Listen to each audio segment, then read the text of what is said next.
Really excited tonight to introduce our guest editor, and we've gotten, we kind of put out a special, most of you probably already know, a special call for entries for tonight, and we were just absolutely, all three of us, or all of us who were involved, were just so thrilled with everything that came in. So this is just a really exciting night for us. I mean, it's been really exciting to see you all kind of engage with this call for entry. So Judith, I'll kind of go over who Judith is and then how I know her.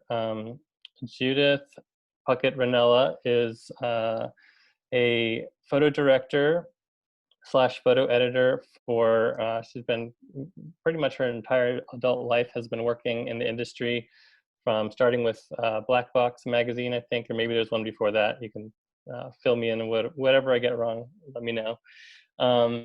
Vanity Fair magazine and New York Times Style magazine, and currently Entrepreneur magazine. And she is an entrepreneur herself as well, doing some awesome development work in Charleston, South Carolina, where she now lives after many years in New York.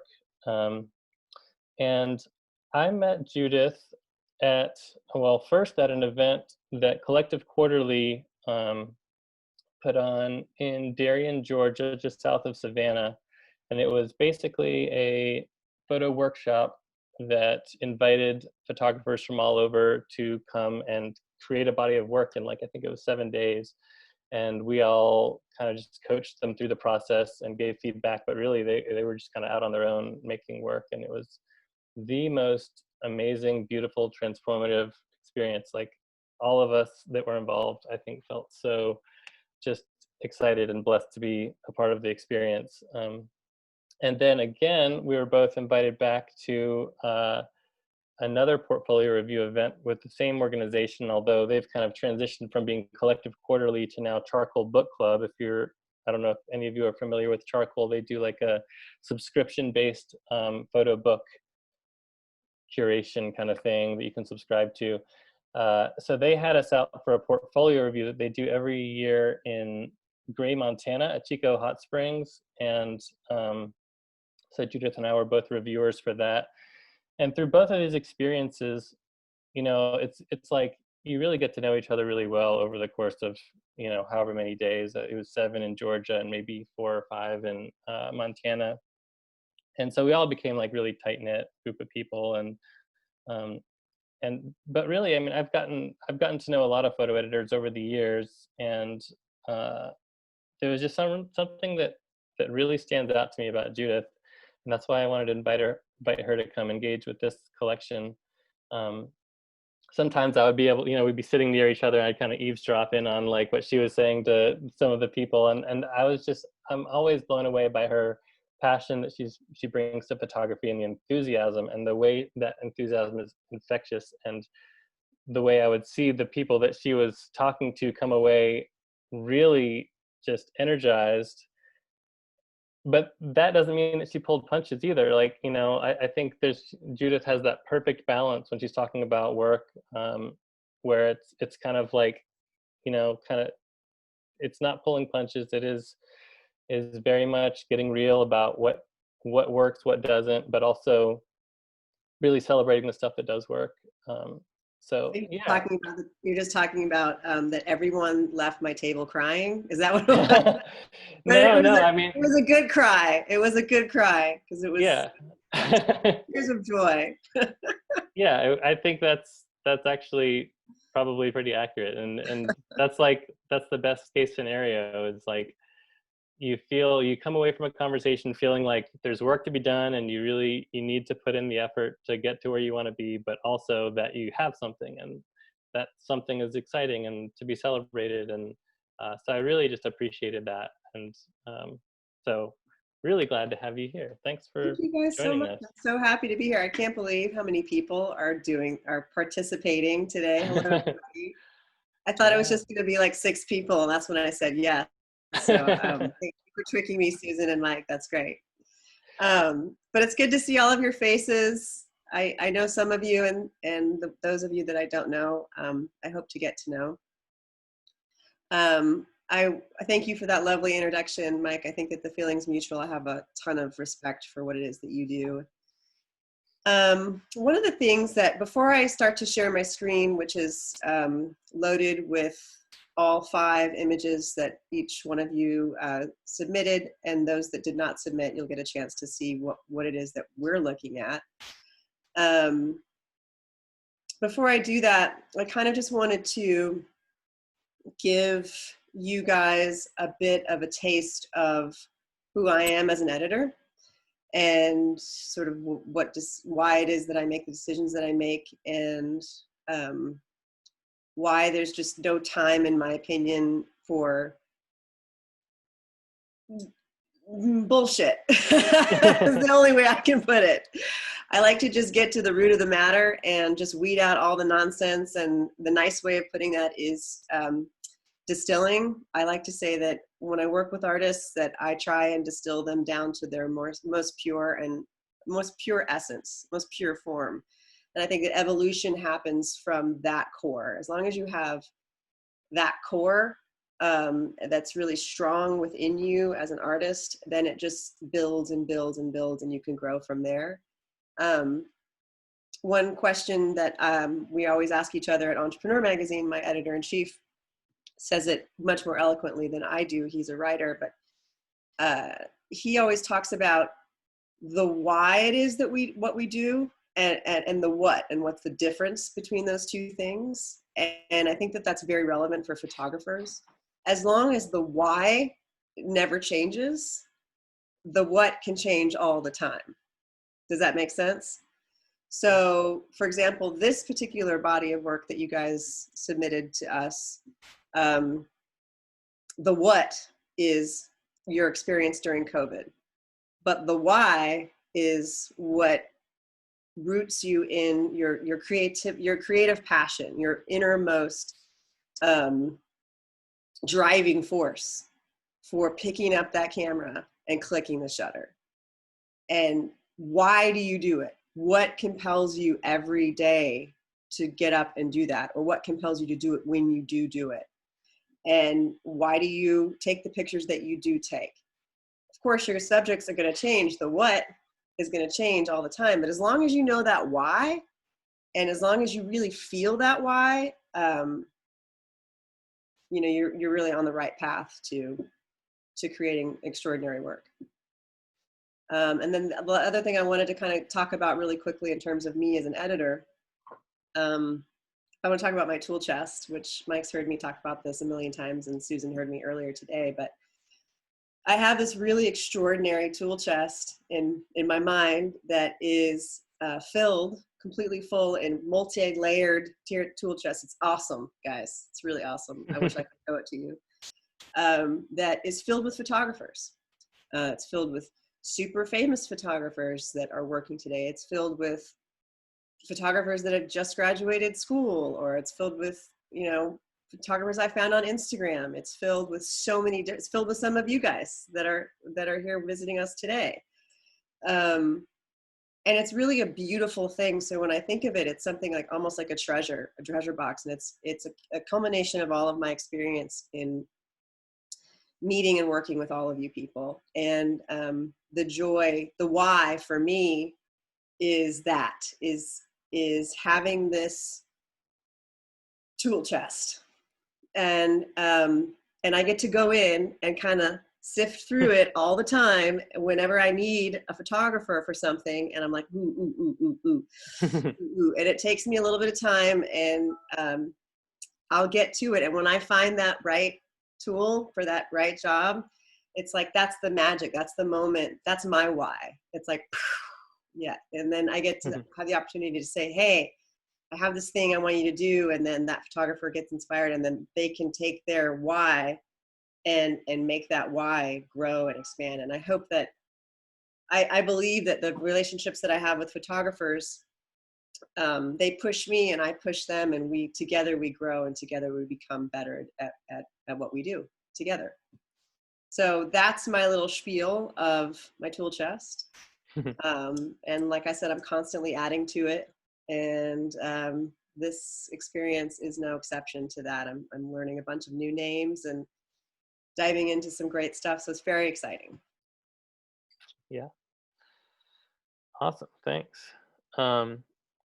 So how do you want to get started? Do you want So to go I'm ahead? going to share my screen, and what you're going to be seeing is a Google. There we go. Can everybody see that? I can, yeah, I think so. I can. You guys can all see it? Okay, great.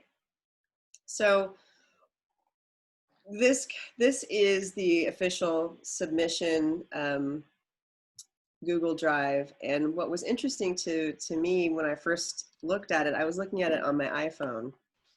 So all of the images were rather small and kind of, you know, jumbled together in this rectangle. And I was scrolling through it and I was just like, wow, like I didn't expect to see so much good meat in it. It's like everything was really meaty and really beautiful. And every sequence of 5 images just really had a tremendous commonality. They had such a great thread that was woven between each of the 5 images. And that speaks volume for this group of people that we're talking to right now, because you guys all have such a really strong sense of yourself as artists.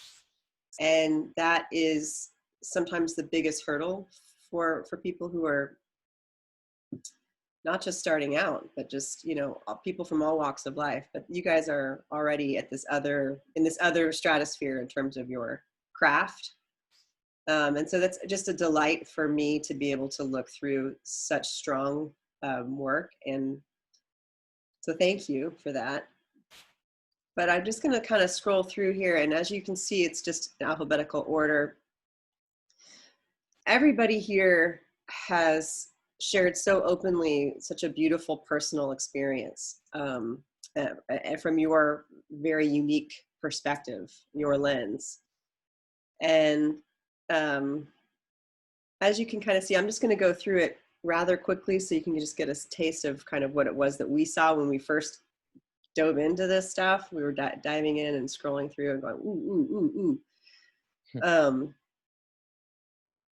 But to me, and I was telling Mike and Susan earlier today that this work basically represents my own emotions during this time. You know, all of them. You know how your emotions kind of go all over the place each day, from loneliness to joy to uncertainty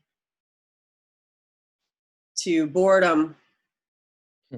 You know, you kind of runs the gamut in terms of your emotions. And these photos are just, you know, or being sick, and the protests and the unease and the state of our country and the way that it's hit artists so hard, particularly in the pocketbook.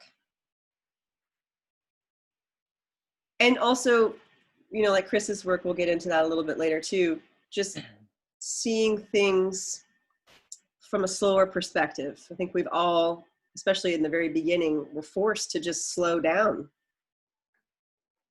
Whether it was a good thing or not, we kind of just took it from a macro lens to a micro lens. One thing that's really cool to me too, go back up a little bit. And this, I've noticed it a few times, so like stop there.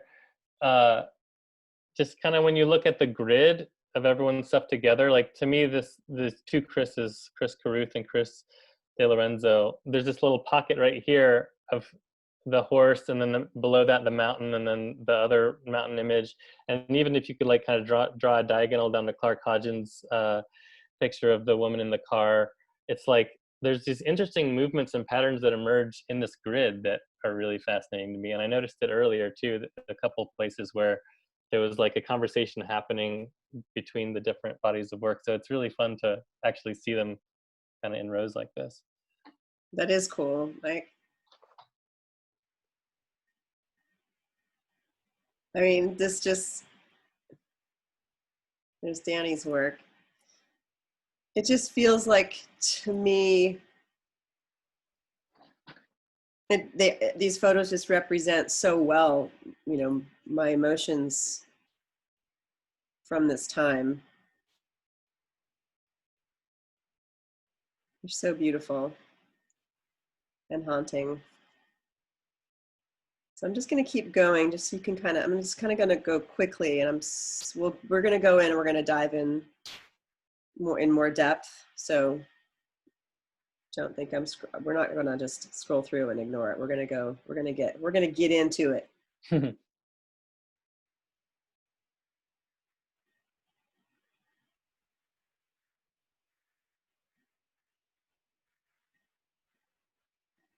This one, Karen's were so great in terms of being a parent and what that, it's just Yeah, I love that set. everybody.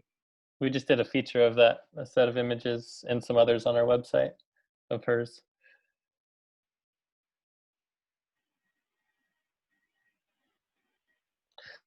So, like, how many-ish, I know you're not going to know off the top of your head, are most of these people new to you, or Yeah, I would definitely say the larger percentage of folks in here. I mean, I know some of them well, yeah, but just a handful. yeah, It's a small handful, which is great cool. for Yeah, me.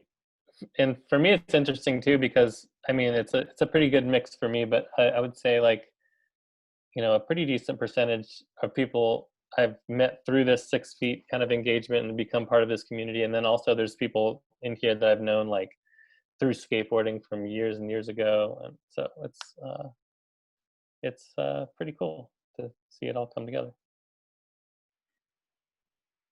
It's beautiful work, you guys.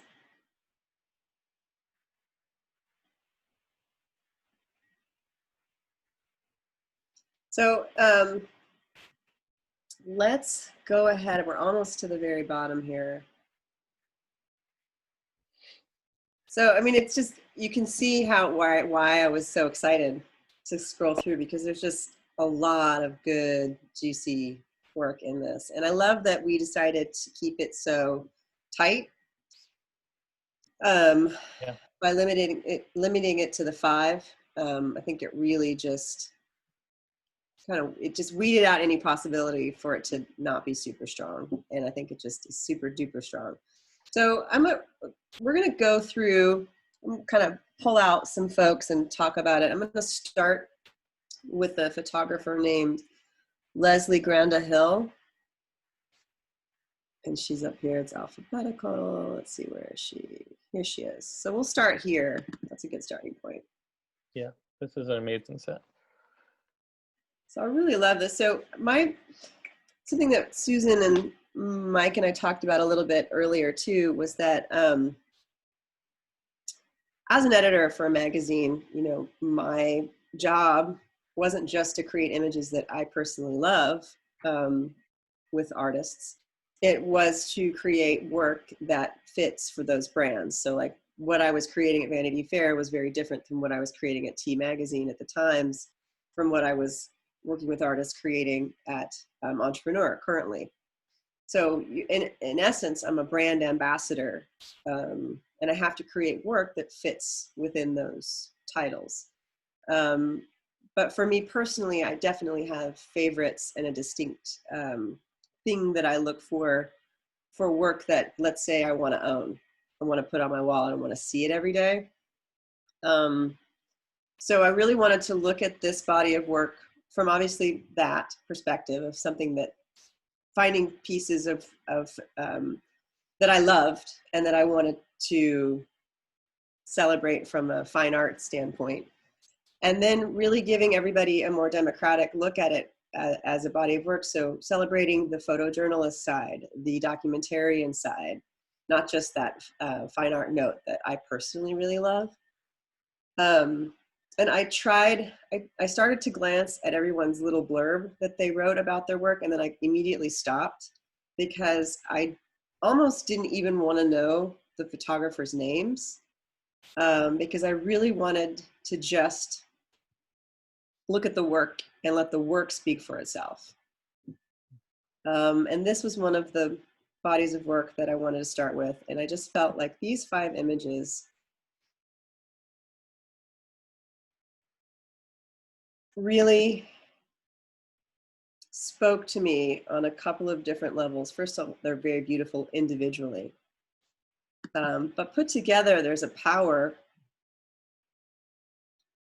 that they sort of gain steam, and they kind of they're working together and they're playing off of each other, and it gives them this whole other ethereal quality when you put them together. But they're individually quite beautiful. Oh, that's not it. Sorry. Let's see. There. So I thought Leslie did a great job with her submission. These are actually, I did figure out that this was her granddaughter that she was quarantined with. And there's kind of like this eerie, hauntingly beautiful vibe to those pictures that really resonates with me. Mike, did you want to add anything to that? No, but I mean, yeah, I love this set so much as well. It absolutely stood out to me as one of my favorites. Sorry, I've got there we go. All right, so then I want to kind of move on to, just going to go right below and do Lisa. So Lisa, for me, this is basically my life during this whole time. Just like the masks and the working out at your house, and then the protests and new babies. And Mike just has a new nephew that he welcomed to the family, and just the implications of giving birth in a time like this. And being able to see family in a time like this, during such big milestones, and the unease as a nation, just it's all compounded in these images. I thought she did a great job. Yeah, that relationship between those two images is really powerful. Yes, there's such a humanity to it.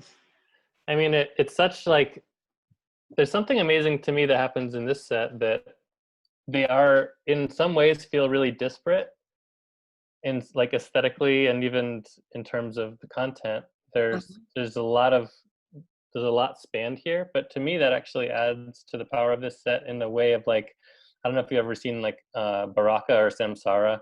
There's these movies that are just like somehow capture everything about the world and the universe all in this one like this one film, and this feels like it's kind of trying to achieve that within 5 images, creating this capturing this breadth, you know. She did a great job, and that's one thing that we also talked about earlier, is that as long as the why is the same, the what doesn't matter. You know, like you said, these are totally 5 completely different images, completely different subject matter, completely different lighting, completely different all the way around. But her tone and her lens is there. It's really strong, her perspective, and I think that that's such a key thing that I look for in work from photographers, is the strength in the tone. Okay, now we're going to move on to something very fun and a little levity here. Where is she?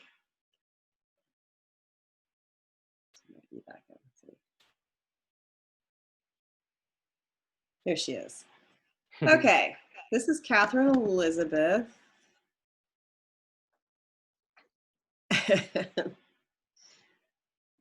These images are so entertaining. Just look at this epic battle for toilet paper.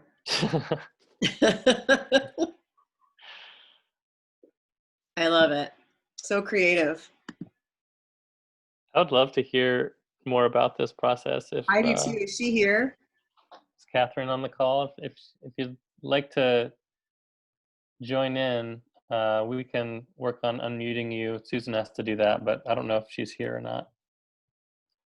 But anyway, you can meanwhile continue, and if we get her on, I would love to hear more about the I love all process. the Avengers. They're just,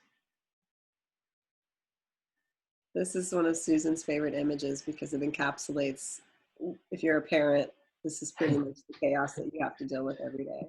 You're a superwoman if you're a And parent. this is my favorite one. I mean, come on. Genius. So much fun to look at. And I think that there's so much truth. You don't laugh, you'll cry. So this is definitely hitting that levity button for me. And certainly a welcomed submission. Yeah. Oh, I missed one. Sorry. Let's do the protest. She got the protest too. Check this out. I can't believe it's riot season already. I still have my COVID decorations up. I mean, genius. All right. Thank you, Catherine, for that. Yeah, what a great use of creative energy from home. It's great. Totally. Now let's switch it up to a totally different note. I'm going to do Margarita. I don't know if she's here or not. Let us know if you're here, Margarita. Because I have a question too about these, actually. I know, I have so many questions. But I think she's a really extraordinary, I don't know her work. These are the only 5 images I've ever seen of her work. And I just think that they're so well crafted in terms of getting across the emotion that she wants to portray. And this, she's an image maker. She clearly had a vision of what she wanted these photographs to look like, and she executed them so well. And I love this. This is my favorite one. Yeah, it's so good. The juxtaposition between this tableau of the scene in the foreground and then these like kids from India in the background. I forget the name of the photographer that took those photos, but I'm familiar with those as well, and they're taken in India. And there's something about that relationship, especially in just like the current climate around race conversation and stuff. It's interesting. And the solitude of this and just having nothing to do. So I love the way she illuminated the book here. But just a really strong 5 images. And she just has such a, she knew what she wanted to put out there, and she knew what she wanted to create. And she had these feelings of being isolated from the world. Yeah, and I just thought it was very a great series of 5. Yeah, the last one, I feel like there's something interesting that happens there with the light where one? Not the last one with the book in bed. Yeah, it's like you kind of get this angel wing kind of spread of light on the wall behind. It's kind of interesting. That is really cool. Beautiful work. Thank you for that, Margarita. That's really special. Thank you. And then, let's see here. Let's go to Melissa Caseman. I don't know, is Melissa here?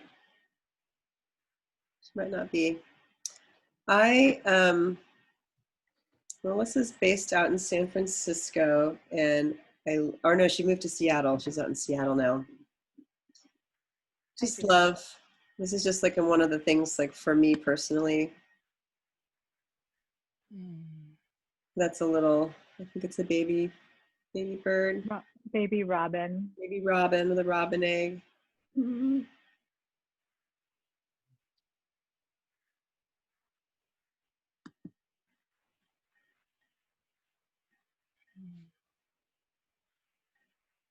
I just think her work is so beautiful.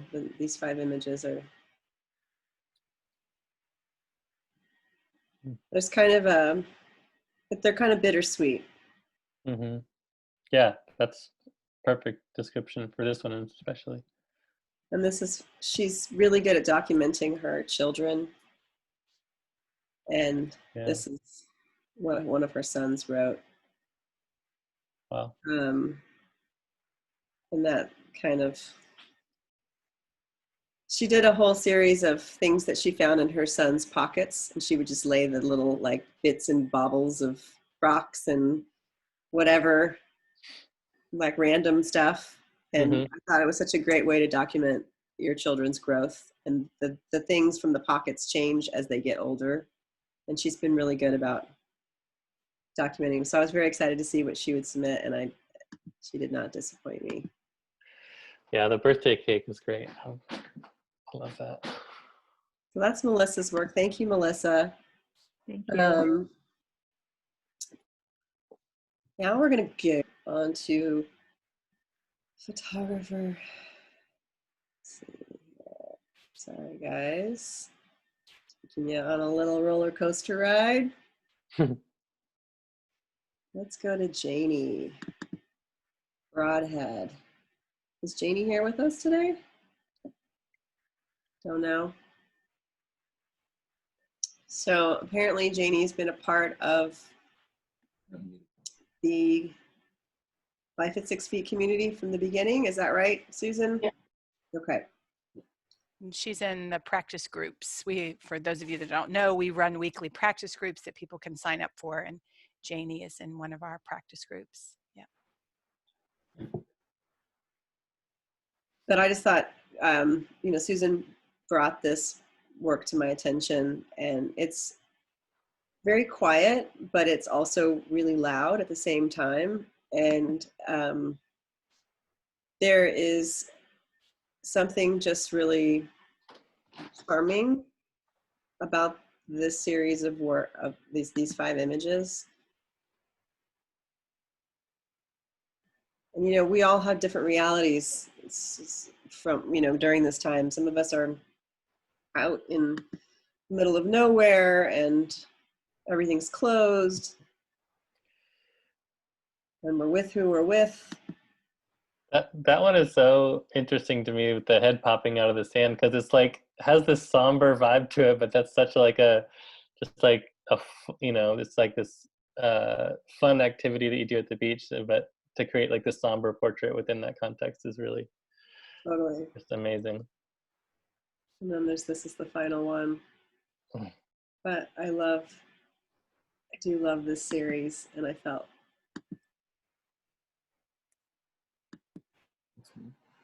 really moved. I love this one's my favorite. So thank you, Janie. Thank you. Now, let's see, we're gonna go to, did I get the name right? Okay, I'm going the wrong way. Sorry, guys. A, B, C, D, E, F, G. Let me do my that really quick. There we go. All right, so this is Law Hamilton. I'm not sure if Law's with us this evening, but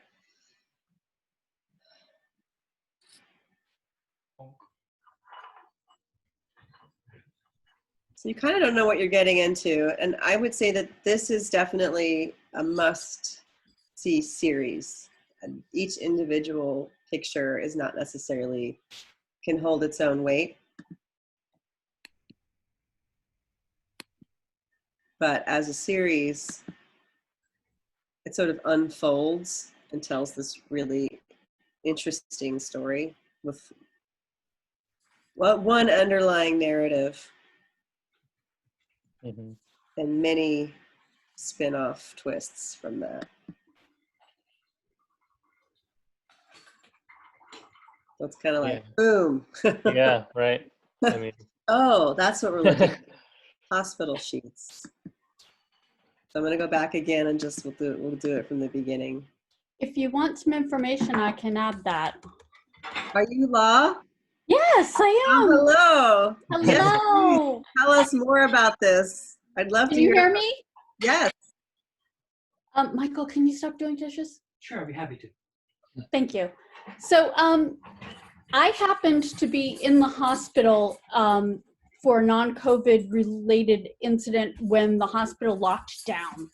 And I ended up Wow. being a week in the hospital with no visitors, no nothing. So this hospital blanket ended up being what I saw when I woke up, my comfort at night. And so you get the sense of I'm coming out of some issues and IV medications slowly and blurry to waking up and seeing different landscapes in the folds of the hospital bed. That's really great. I think especially as a series and hearing your story as well, but even without hearing your story, they speak volumes together. Yeah, I mean, I feel like I didn't know the details of the story, but I feel like that is my assumption looking at this was this is like a pretty long span of time, because I think it probably takes a while before you get to the point of you're sitting in a hospital bed and you decide like, okay, I'm gonna like I'm gonna just take pictures of the sheets. I don't know what else am I gonna do, you know? Right. And I'm then- here. My only the iPhone with a camera on it, and I'm going to use it. There you Right. go. Well, La, thank you so much for sharing this with me. I think that this definitely hits on a very important note during this time. So I do appreciate you sharing this series with us, because it really, I mean, if we were working on curating a book about this time, I think that those 5 images would have a really important place in there. So thank you for that. Lovely. Thank you. Thank you.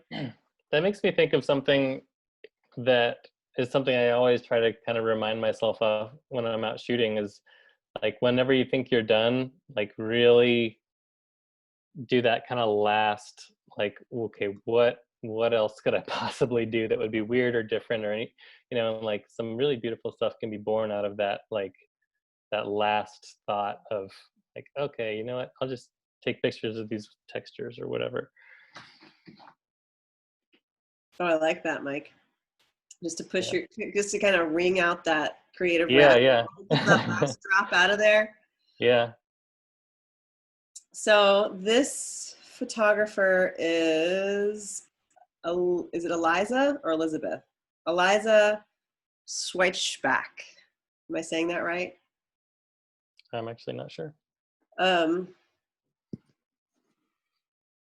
I just really liked this documentary / artful documentation of her life under quarantine with children.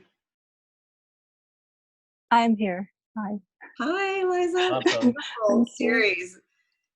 This one really says it all, doesn't it? Oh man. You know what? It's like, I'm sure everybody else noticed this too. Those of you who are, I mean, even in urban areas, that nature really kind of came back out into our faces a little bit. We've just always been so active and driving, and it's been there and been present, but really nature just took over when we all shut down. Mm-hmm. I love this moment. Oh my gosh.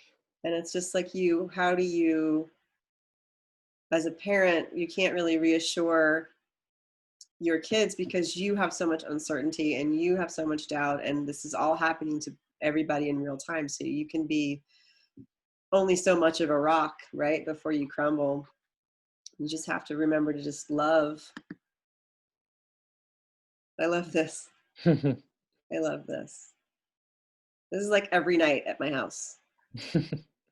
But so much joy was captured. You know, that's another, like, one of the silver linings of this is that we all got to have more time with our families, whether you wanted to or not.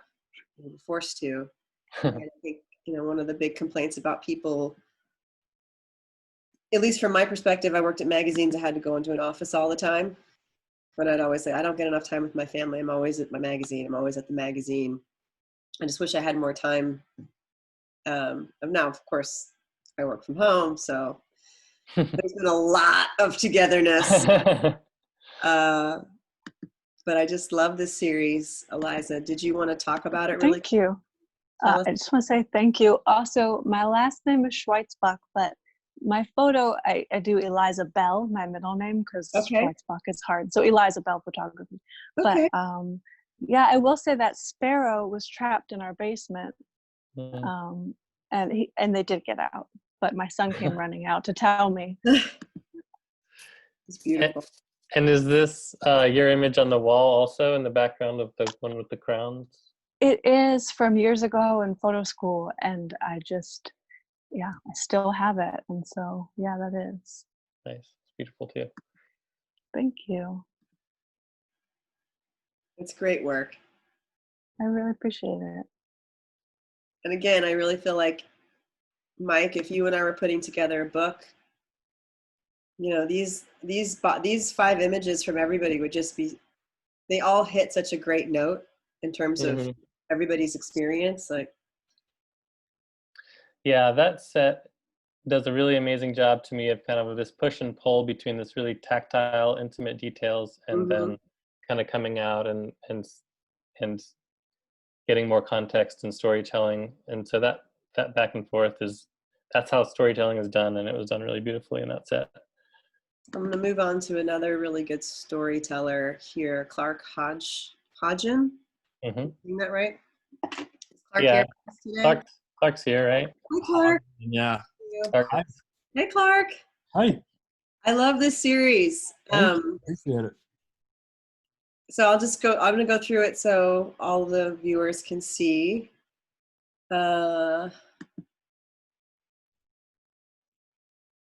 This is also something that we see a lot of, Mike, the gloved hand. Mm-hmm. I love this image. Thank you.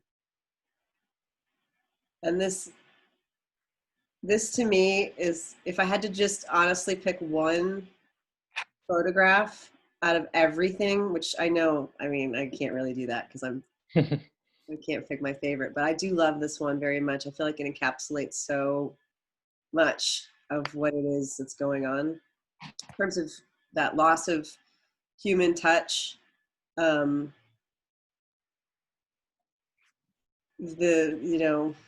protective layers, the whole thing that was going on about people complaining that they couldn't get their hair cut. And Yeah, that was in Johnson City, Tennessee, I believe. And that day was the day prior to the reopening of the barber shop.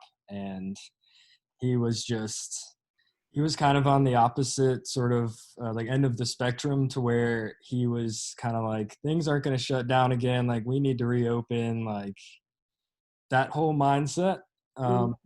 And I wanted to like document that. And he was like open to me shooting some photos in the shop. So it's really beautiful. thank you. And then this is the last one. And again, I think that those 2 pictures go so well together in terms of that tactile human touch element. Yeah. And that everybody was a thing that that's your quarantine partner, and that's it. That's what you get. They were actually You're lucky enough to have that. sure. They were long distance for, I think, the past 3 or 4 months. They're my friends, and one lives in New York, and the other one has been living in Raleigh. So this was like one of the first days that they'd seen each other in 4 months, and it just kind of like gave me the chills to like see this. And I'm super glad I had my my camera with me. It's really beautiful. Thank you. So Judith, just so you know, Clark has been kind of one of my I don't know, apprentice slash pupil slash protege. Is that why you guys have the same stash? Yeah, I don't know, maybe. It's the But quarantine. yeah, we've yeah. I throw one too. I want to be on the Mike team.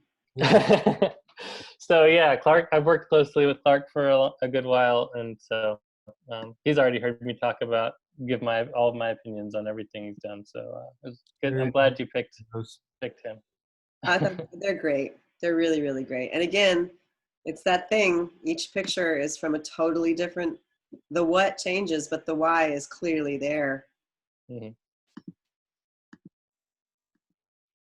So thank you, Clark. I Thank am you. excited. All of you people, I'm so excited to dive into more of your work. I have purposefully restrained myself from Googling you because I wanted to just judge the work based on only these 5 images if I didn't know you already.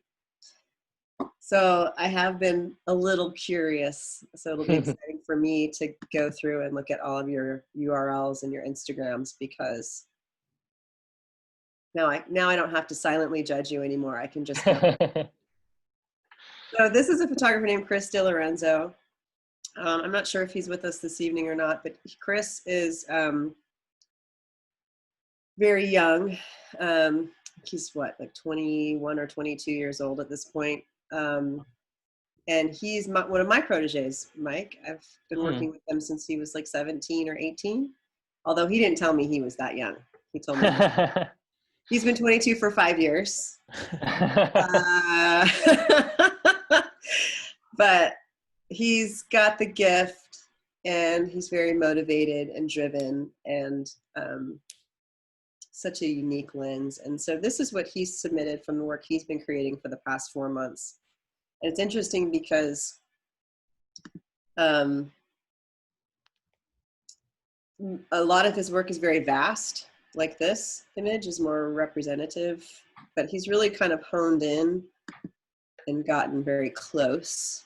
And he has been alone for the majority of his time, with the exception of like when he's shooting with his crews. So he's been spending a lot of time alone and a lot of time out shooting.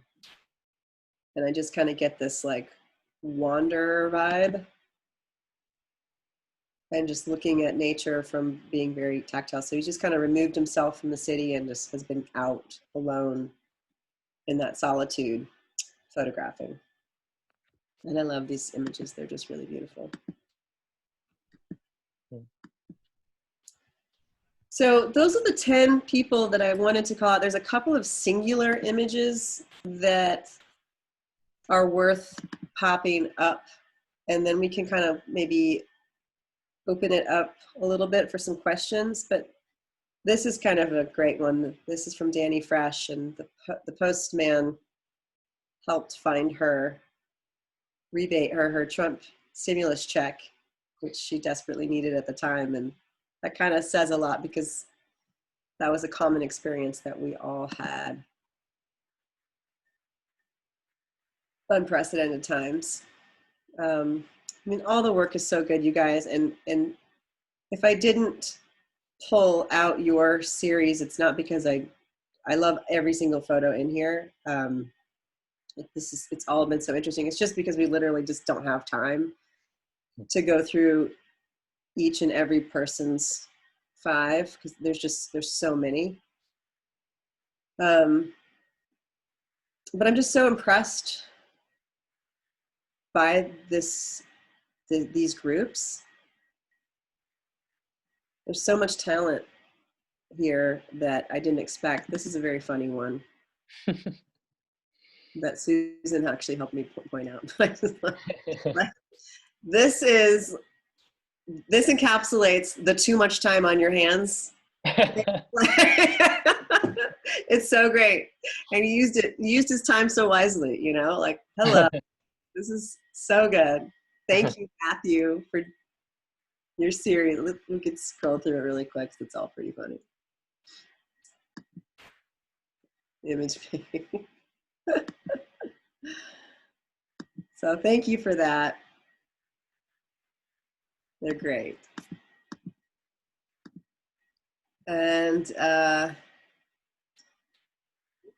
these are really interesting. Neil's images. They're all so good, you guys. It's so hard to not be able to go through every single one of them. I love this photo by Philip Hying out in the Flint Hills of Kansas. This social distancing, spontaneous party, you know, little socializing, little beer, but not getting close together. It really is kind of awesome. And he's also been out, you know, in solitude for the most part, with the exception of those little, really kind of exploring the universe there. Beautiful. And another photographer who really, I mean, this is, right? Hits that note of what our new reality is. Susan's work is beautiful as well. Is it Adrian White or White Adrian? Adrian White. Adrian. So Adrian's work is very angsty and angry and like filled with rage, which I think hits another really important note of what's happening in our country right now and during this time.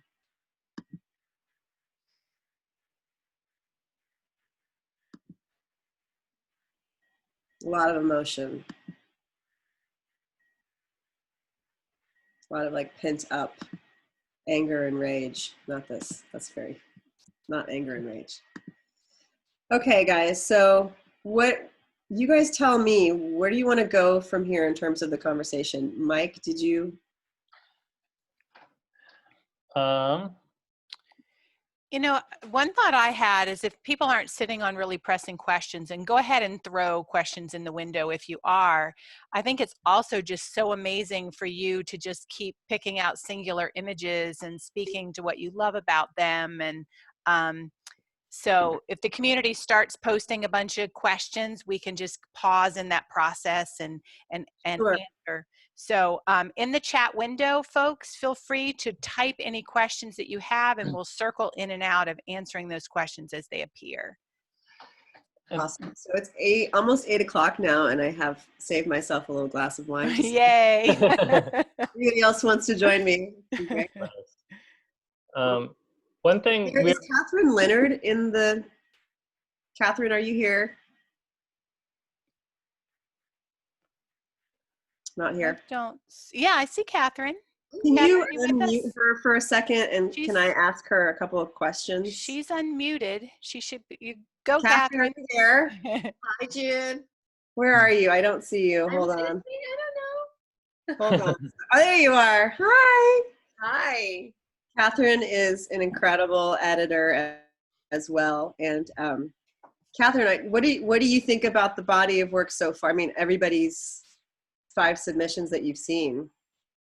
You know, I'm blown away. I'm just jonesing to see more. I don't want the pictures to go away. I'm like freaking out that this is going to be over. I really am. No, it's amazing, you guys. You've done an amazing job curating this, and the photographers have.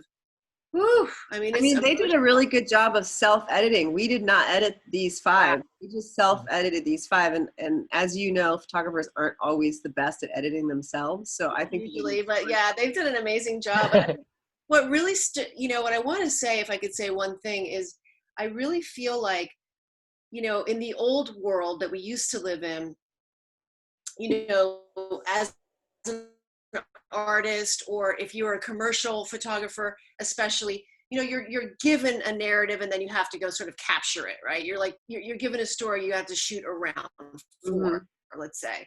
And I really feel like what's cool about this group of pictures that you've chosen and this whole idea is that what you really see here is that, your life has become, the narrative. Like maybe you did this before, but many people didn't come from this perspective. Many people shot commercially and were given assignments. This is like, your art becomes part of the narrative because your life is now the art. You're living it, and now that is the narrative. And so that your work is changing because of this. It'll never be the same in a way, because you're never going to see things the same again, in a way. So I love that. The part of this that I love is that your life becomes the art that becomes the narrative that is important. Yeah, that really goes obvious. It's that heart, that like getting to the heart of the onion and peeling away all of those layers. And for those of you that don't know Catherine, she is a dear friend and a colleague, and she comes from the school of Peter Beard. She was Peter Beard's right hand for many, many moons. And so she's experienced that kind of hyper intensity of the need to create. Peter was an extraordinary artist from so many different levels, from not just the photography aspect, but taking that and making more art, and just like the creativity oozed out of his fingertips, and she was there by his side for so many years of that. So she has a really unique perspective of art and artists and photographers in particular. And I'm lucky that I get to share the same city with her currently. So we have each other, and we both produce work. We both work with photographers. So I value her insights and opinion very much. But I mean, Catherine, look at this work. Wouldn't this be an incredible book? Yeah, Anne Barry. I'm looking at the screen right now. I'm just like, Oh, you want to hear the story behind this, you guys? So Susan told me that she, Anne is in San Francisco and she had to quarantine. Is that correct? And This is a different. No, this is, yeah, Anna Rohde's work. Oh, Catherine, while we have you though, I want to say, and other folks that are on this call, one of the great things when we took these submissions, we got people's permission to use them within different contexts.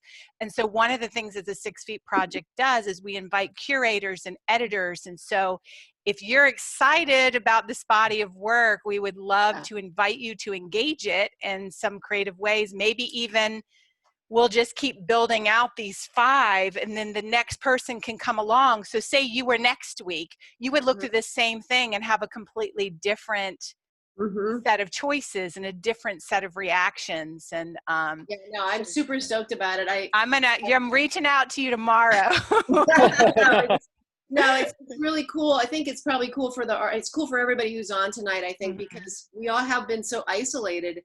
And watching our own version of the world go by and capturing it on our own. But it's really lovely to share and to watch people's shares and to have feedback. And it's just so important that we keep, the artists are more vital than ever, so the visuals are going to inspire people to feel, to change, to be, to do, to survive, whatever it may be. I think it's incredibly vital right now. So thank you guys. This is a fabulous platform. Oh, thank you. And not that we want to take credit for photographers that these guys, all them. But what I do say that I do think part of the richness and vulnerability and transparency and intimacy of the images is this experiment in cultivating a community of practice where we're encouraging people to get personal, get deep, get real. And we've been at it for months. And for me, I'm starting to feel like the rich conversations that we're having are having a beautiful impact. And so that part, I hope post-pandemic that we don't lose that community of supportive and encouraging folks. And there's a rawness that is in all these pictures I'm seeing. It's just, let's be honest, like there's so much artifice that's just gone right out the window.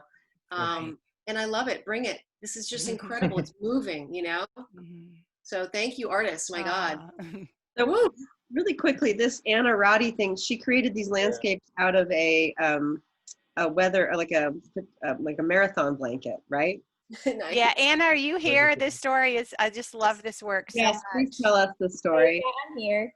Hey, Anna. Hi, Anna. Nice to meet you. You too. Thanks for sharing. These are really beautiful landscapes. That's so cool. Aren't they cool? So tell us about these. Yeah, well, it started, I guess, at the beginning of sheltering in place. I'm out in Oakland, California, and just moved into a new apartment and was kind of like photographing around the house and wanted to introduce new materials to kind of play with reflections and light in different ways. And I ended up using this emergency blanket, and it evolved into this big series, creating landscapes and using different light sources to kind of imagine like escape worlds or alternative realities during this time. They're really cool. Thank you. Yeah, this really stands out to me because there's I've seen these kind of bodies of work, and so to kind of backtrack for a second, I feel like I'm really fortunate in this context of pandemic, in that I'm quarantined with my wife, so that I still have touch. A lot of people are quarantined by themselves and don't have, they miss that, like we saw with the Clark's image earlier of his friend Logan. And so I feel like I'm really fortunate to have that, and also just as much so connection to nature. I live in the woods and I walk in the woods every single day. Mhm. And so I've seen images that kind of are about both things, about appreciating that physical touch and connection or lack of it. And I see a lot of images that have to do with appreciation for having that, that Natural connection, outlet. that natural outlet. But this is like one of the first ones I've seen that is kind of lamenting not having that, or Yeah. just kind of coming up with a way to have a cathartic kind of experience that is about that. And that's really cool. It makes it really unique body of work. It's And super- one of the things I love about Anna's, this group, is that, sometimes I feel like less is more. And if you have a chance to visit her website, there's something about this body of work that when you take in a bunch of them, it almost alters your reality. Like you really almost can enter into that strange dreamscape of, yeah, I love like more. So usually less is more, but in this case, more is more. There's so many amazing images. They're great. Thank you, Anna, so much. So cool. Thank you. We do have some questions coming in. Yeah. Okay. I can do some scrolling back to see where we're at, or Susan, if you want to help field some. Let's just want to pick. Leslie wanted to know: are there any particular work publications outside of this group that you're finding interesting on this topic? So other places folks might look. For this type of work? Yeah, it looks like, yeah. What's the Are there any question? particular publications outside of this group that you're finding interesting on this topic? On this topic. Mhm. Well, I mean, to be honest with you, Leslie, the way that I've been interacting with photographers during this time is through Instagram. So that would be the platform of choice for me in terms of the way I'm interacting with people and seeing their work. I have a huge network of photographers that I've had, 20 plus year relationships with that are in New York still. So that's been a big one for me, to stay connected to the place that I used to live, and to sort of, it's the first crisis that New York has experienced in the last 25 years that I haven't been a part of. And I almost have this like feeling of guilt that I'm not there, like shoulder to shoulder, arm in arm with my comrades. And I really do live very much vicariously through their lens. Eleanor Carucci is a photographer that I'm very close with, who's done an extraordinary body of work that was published in the New Yorker, or the New York Magazine rather. But her Instagram is really intense, because she was quarantined in New York City with her 2 teenage children and her husband. And she already has a very sort of close lens on things. She has a book actually called Closer. It's very in your face in terms of familial relationships. So, through photographers like Eleanor Carucci and Juliana Sohn and Adam Friedberg and Bobby Fischer and all these New York-based photographers that I'm so close with, I've really been able to get a very good and strong sense of the reality that it is and means to live and be in the city at this time. But that's all through Instagram. And then beyond that, some things that have been resonating with me through Instagram are work from photographers that are all over the States. So you're getting like this, it's basically what we have here in a long form. So you can kind of see the entire 4 months rather than 5 images from those 4 months of the quarantine, from photographers that are based in all the different states and photographers that are in Europe, all on Instagram. So my answer to Leslie would be, the main outlet that has the most content regarding the last 4 months is Instagram. I don't know about a publication. I mean, for us, for the magazine, we did our most recent cover. We decided to avoid trying to pick one cover subject because it just felt like who could possibly embody all of this, you know, like who's that person? And the answer is there isn't one person. So we put 137 people on the cover. It was no big deal. Yeah. Just another day. But I feel like that was the answer to that solution. And I got to speak to all 137 of those entrepreneurs from all different walks of life. And they gave me in some cases, an old professional headshot that they had, or some cases it was a selfie or a Zoom. You know, we really didn't care about the quality of the photography of the portrait because they were just going to run postage size, but they're all doing such extraordinary things. And there's no exception. Like Catherine was saying, there's no exception in this community with every single one of these photographers that we've been scrolling through here, and all of the photographers that have been putting the hashtag on this Life at 6 Feet, and so many other outlets on Instagram. There's no exception. There's some really extraordinary things happening with people and their pivots creatively and making a difference.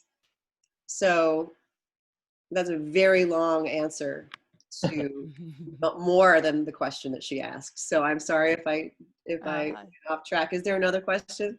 There's more. And I just want to take a little quick second to shout out to Diana Stoll, just to say that she was our first editor along with Eric Baden last week. And if you haven't had a chance to watch that recorded content, it was an incredible conversation about the language of photography. And I would recommend that anyone interested just go to our content place, and I'll put that link in the window for you.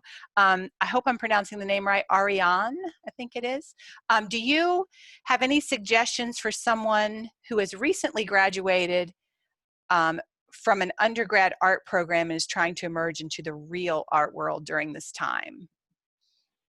This is a hard time for that, isn't it? Sure. But also, I think that in times like these, there is so much opportunity if you just really seize it.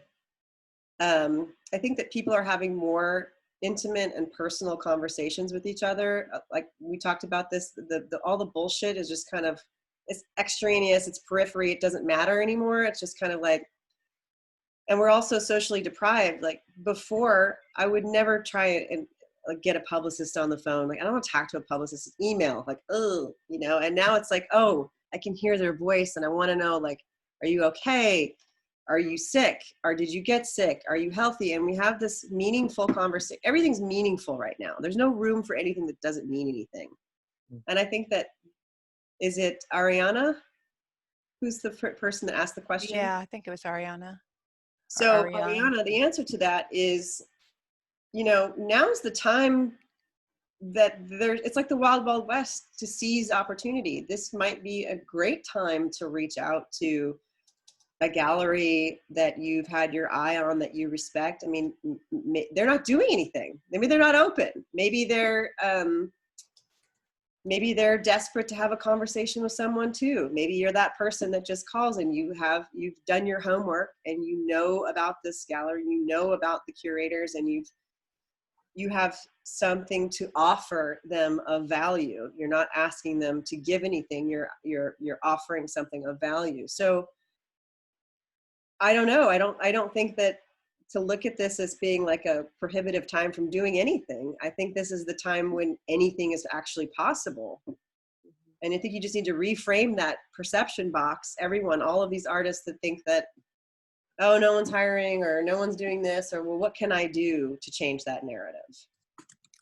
And I think this isn't kind of, I have no experience really in the art and gallery side of things, but as an editorial photographer, I think if you're type of person who's just sitting around waiting for assignments, it's like the worst time. But if you're the kind of person who can self-motivate and come up with ideas and create conversations and reach out to people, it's probably the best time, because there's so much need. Like, people still are producing, you know, magazines and like content or whatever, and it's harder for editors to do their job, I'm sure you would agree, right now than it has been in the past. So if someone has a great idea and pitches it to you, you're probably more receptive now than when you already, you know, had so many things kind of at your fingertips. 100%. I think it's that added, you know, when you have something to add in terms of value, that people are going to be more receptive now than ever. We have a question from Lydia, but she wanted to ask it in person. Okay. I think she's still on here. Lydia, you with us? And Lydia's part of our team here as well. Yeah, she's one of our core team members, along with Francis, and Francis is here as well. So special shout out to these amazing volunteers that help make all this happen. Thank you, Susan, for bringing us all together. You're a social weaver. So this is like, I have a blind spot with editing, and especially with building a series or a small body of work. And I teach photo, and I'll tell you what, I can edit the hell out of my students' work. But when it comes to my own work, there's a weird, I don't know, a block there. And the way that you and Catherine were both speaking about like the editing process, do you all have tactics that you use and or like exercises that you should, you know, to train the editing eye? I mean, I know it's refined over your career, but some sort of gut check suggestions that you follow in certain situations for those of us who are terrible editors? I'm gonna let Catherine speak to that. I have Catherine, and I use my gut, and Are you asking me? That I can't. When I'm sitting down with a portfolio with a photographer, I can explain it and the reasons why I go to the good stuff and eliminate the bad stuff. But in terms of coaching, a perspective to help you hone in on your good shit, Catherine is much more adept at that. Like, this is what she does. She goes to the psychology of it and she deals with that aspect. So I'll let Catherine answer this question. Oh, great. It's so multifaceted. There's no like short answer, but she can at least touch on the strategy. You know what? Thank you for asking the question. I guess I think it makes me think, how could I express to other people how to train your eye to edit? It's just something at this point, after 25 plus years, it's so intuitive for me. If I have to break it down and deconstruct it, that might be a good thing to do. If I can help other people, I'm willing to do that. It's a practice. I mean, what could you do? I mean, it's something I'd have to talk to you about probably in person, or look at your work and talk to you about it that way, because it's something a little bit abstract to say. There's no cookie cutter way to edit pictures, in my opinion, because it's going to jump out at you. The picture's going to jump out the one that's better. It always does to me very quick. I'm super fast. Like, I know what works and what doesn't. And I go, nope, nope, nope. Oh my God, hell yes.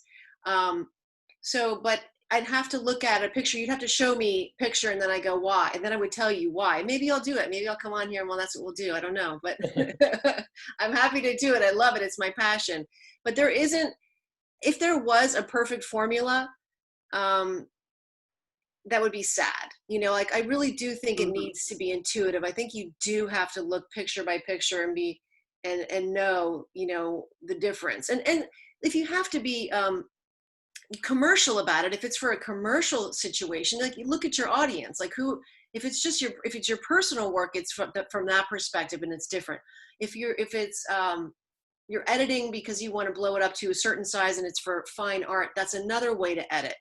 If it's going to be in a magazine and you're looking at that format, you sort of can edit based on, that format. But, so there's a lot of different criteria that you have to look at, depending on what your end game is. And I'd say one thing to add to that is really quite simple in the beginning. If you're just not good at editing your own work, and I have a photographer that I work with who just really can't edit his own work. Takes amazing pictures, and I hire him all the time.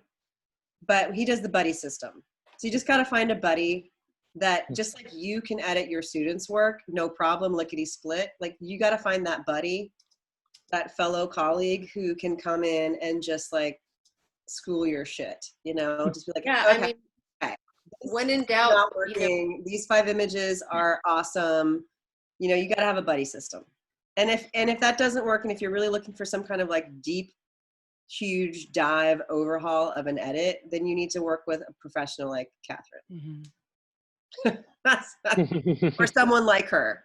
It sounds like we have a practice group that we have to form, which is the buddy system hard ass editors club. Yeah. I mean, because I know I'm not the only person that feels that. If only I could find a group of people to look at images so we're in our homes. Thank y'all. That was really. Maybe we have to create that. Yeah, that was nice. It was like a swift kick in the ass. Thank you. Do we have any other questions? Let's see. Ariane said one former photo professor of mine suggested to print 2x3s or 4x6s of potential photos and tape them to the fridge or somewhere you'll pass them a lot. So you'll see how they arrange, and when you're not thinking of it, inspiration will come. I mean, that's how we put magazines together. We have a magazine wall where we take the pages and we make them small and we put them up, and then we play with them and move them around, and we live with them for the time that we have while we're producing it. It's very tactile. It helps with the flow, so you can actually see what it's like when you're turning the pages and if the images are at the right size. And so it does help to reduce your work. That's for sure the first thing that Catherine and I do when we work with a series of images by photographers. We reduce them and print them out small and lay them out on the floor or wherever. And you start there. You start with everything, and then you just kind of go. That way you can see it all. All of it. But that's for like a book, if you're doing a book, an overhaul for a portfolio or a website, that kind of thing. I've done a lot of books with photographers. Worked on a book with Frederick Lagrange called Mongolia, and that was a pleasure. And he had such a large studio in Brooklyn with a beautiful sort of glossy cement floor that he could print them out rather large and we could still see them all. But I actually made him make them smaller because it was just so overwhelming. And once we got them smaller, we could really see, what was going on with the flow of everything. Yeah, I mean, depending if you need to make a series, then they have to speak to each other. That's a really fun part for me, is that each picture becomes like their own character. I literally like get lost in the world of whatever I'm looking at, by the way. I just get lost. And I literally go 3D into it, and it's fabulous. So that's kind of what you have to be able to do. And a lot of times photographers can't really go, they're thinking, oh, I took that shot when, and they're kind of stuck on the parameters of that picture rather than getting lost in what it is, which is always an outside person can usually just get into easier. So having someone else for sure, right? It's just they're not connected to what it was. They're just in the moment with that picture for the first time. And I think in a way you have to look at the pictures like you've seen them for the first time when you're looking that critically at it.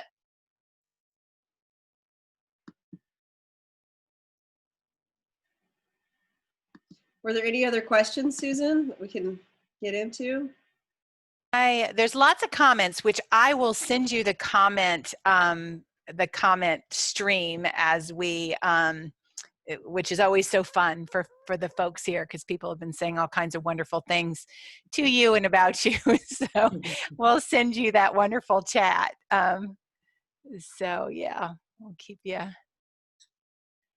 Yeah, so if there's any other images you're interested in sharing, I think we've got a few more minutes. And if anybody else has a question, Yeah, ask free to- away, guys. If anyone has a question, the work is so good.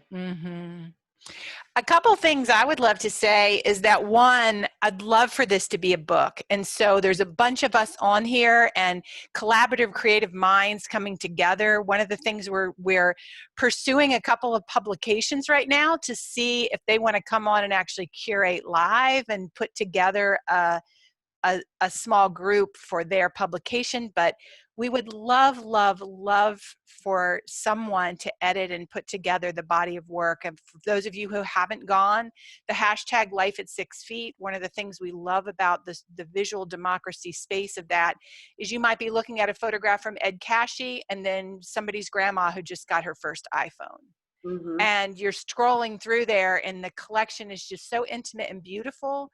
And so anyway, I think there's just going to be so many incredible ways to engage with these images. And so if you're an editor or publisher on this call, besides Judith and Catherine and Diana, please be sure and stick your name in the chat window so we can keep this conversation going. Yeah, I mean, one thing that, when we were deciding on what we were going to be talking about tonight and what the focus was going to be, and one thing I think is helpful for all of you photographers out there to hear from an editor is that I will always look, this happens without fail all the time. I will always be looking at the portfolio, and in some cases I'm familiar with that photographer's work already. So I'm just getting images that I've already seen, or if not, if it's a new thing, I probably did my Google homework and I've seen the images on that person's website, and now I'm looking at the physical portfolio or the iPad portfolio. Inevitably, there'll always be something special, like another folder on the iPad or a little Kodak box of something in the bag, or some kind of journal that's like underneath the stuff that the photographer brought in with them. And I'm like, well, what's that? Ooh, what's that? And it's just this personal thing I was working on. I'm like, well, I want to see that. Like, show me the thing that makes you like, I'm just working on this thing I've been working, this is like a passion project, or, this is something that I've been wanting to bring to life for a long time. And I always kind of try, and it's not ready for eyes like yours. And I'm like, gimme, like, let me have it. And inevitably, it's always by far and large the most interesting thing that they've showed me the entire, what do we have, 30, 45 minutes together? Why didn't we start with this? Like, now I'm inspired. Now I'm like, okay, this is something new. This is something unique. This is something that's near and dear to your heart. And all of a sudden my wheels are clicking and ticking, and I'm like, okay, this editor mentioned this other like really cool thing. This could be perfect if you use this approach on this, so always don't be shy or underestimate your, the unfinished thing that's not perfect and refined and sewn up in a beautifully linen bound book is sometimes the most exciting, because especially for an editor, it's undiscovered. It hasn't been done yet. And you kind of feel a part of it with them. And if you can explore that and take that to the next level and help push each other over here, it's just way more inspiring. So for me, these 5 pictures from everybody just feel like that little Kodak box of prints, or that little journal that is the project that you're working on right now that's not quite ready to be hung in a gallery. But it's still awesome and totally ready to be hung in a gallery. Matthew's got a question. Matthew, not Scottish, has a question. He says, I've been shooting for a long time, but this was my first submission. Where would I start on submitting more work? What are some of the best outlets to get your work out there? Well, today, in this day and age, I find all of my new photographers on Instagram. Like, I don't know what else to say. Like, I shop for photographers on Instagram. And I get a lot of people will tag me in a photographer's work if they find it interesting. They want me to see it. And I'm like, ooh, ooh, ooh, ooh, ooh. So I have to actually limit myself because I can get lost in like the biggest, most giant rabbit hole. And I'm very inspired by it right now. So I just try and set a schedule amount of time aside to dive in my rabbit hole and find new people. This is another opportunity, these types of things I never say no to, no matter how busy I am, because I always feel so much more enriched and I get to add new names to my tool chest.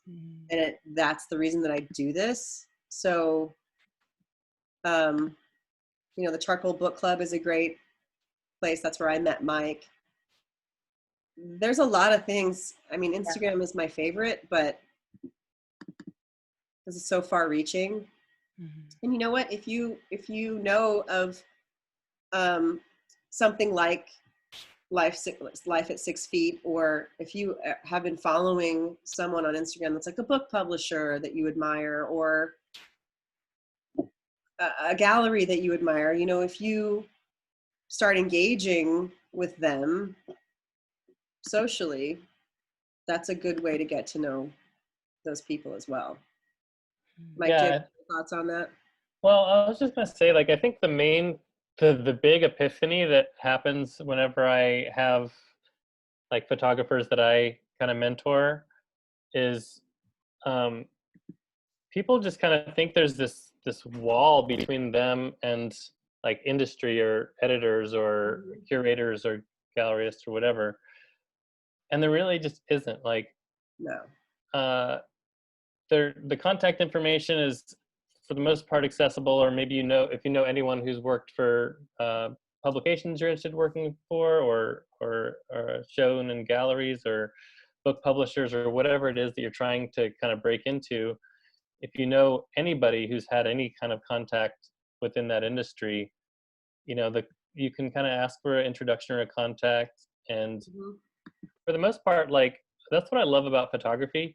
Nobody has ever asked me whether or not like I have a degree or went to school for photography. It's like my portfolio has been the thing from the beginning that has led to wherever I'm at now, has been because of the portfolio and that and like I've had been able to do the work of just realizing that these people are accessible if you have work that's interesting enough to grab people's attention. So you know your audience too. I mean, the thing is, one other key thing that I think is really important for entrepreneurs that also absolutely is relevant for photographers. When you're reaching out to somebody, don't use your one opportunity to create another question, aka case in point. I get so many emails or DMs asking me for my email on Instagram. Like, how about, hey, this is me. Check this out. Like, just if you want to make the contact, make contact. Don't create another layer in order to then send an email and make contact. Like, just make contact. Just don't waste that one time to make work for me.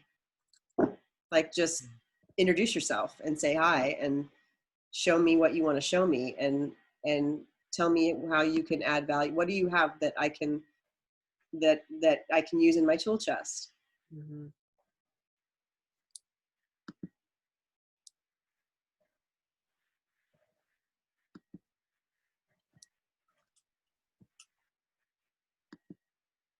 I'm just kind of scrolling through the work so everybody can see it in a larger format. But are there any other questions that you guys have? Just want to clarify that I'm not discouraging people from going to school either. That also, I did not go to school, just to answer that question. But yeah, school's great too. It's good for, right? Yeah. There's these people, this Catherine's again. These bring me immense amount of joy and levity.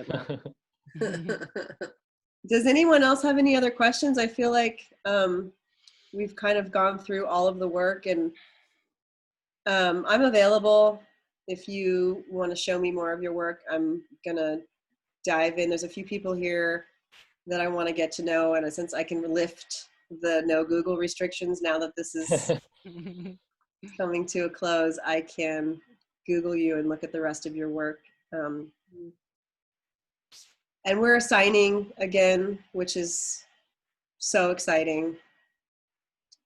Been doing so much pickup, and now I get to assign again, and we've been taking COVID measures and wearing masks and staying physically distanced from our subjects, but we are shooting again, and our advertisers are all back, lined up. We're 30% up for October, November issue. So as a publication, that's saying a lot, considering most people are way down. So I think that Entrepreneur Magazine speaks to a lot of people that, especially right now. And I think that I've told Mike this a million times. I think photographers are the ultimate entrepreneurs. You guys could tell business entrepreneurs a thing or two about how it's done. So you guys are really impressive, and you have to be so creative and get in there and do your thing and passionate, and it's all on your shoulders. So deepest of admiration for you during this time. I know it's hard, but just remember that there's so much opportunity if you seek it out. Word up. Yep. Yeah. Wow. Thank you, Judith, so much. And I've been secret messaging with Catherine behind the scenes, and we are going to keep this conversation going. She's a good Those one. of you who have submitted work, we're going to keep also a call open. We love this 5 images, and anyway, I think we're going to keep engaging. So if you didn't have a chance to share, if your work wasn't highlighted tonight, there's more and more nights, and each editor is going to find new and different things to be excited about. And so we just want to thank everyone for continuing to show up for these Thursday night calls and for sharing your talent and your time. And we're so grateful. And Judith, thank you so much. This has been incredible. Thanks for having me, you guys. Thanks, Judith, and everyone. So nice. Really a great body of work, and it's been a pleasure to sift through it, and I'm inspired, and I've seen a lot of stuff. So thank you for inspiring me. That's my why. I love to be inspired. So thank you very, very, very much, all of you, from the bottom of my heart. Thank you. Thank you. Thank you. Thank you, Susan. Thank you. Bye, everybody. Bye.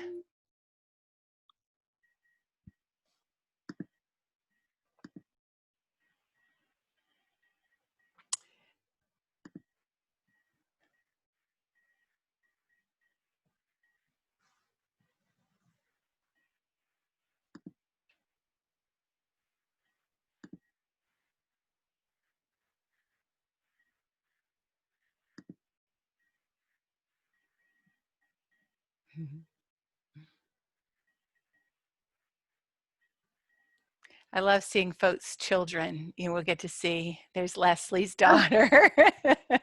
Whenever we're signing off, all the kids kind of rush back in. So it's always that's awesome to see all the faces. Leslie, those photos are really, truly beautiful. They're very special. Thank you for sharing those. I'm going to start sifting through the comments here. Yes, and I will send you also a text, a text copy of all the comments too. Perfect. A text file. And we did record. It reminds me to stop recording.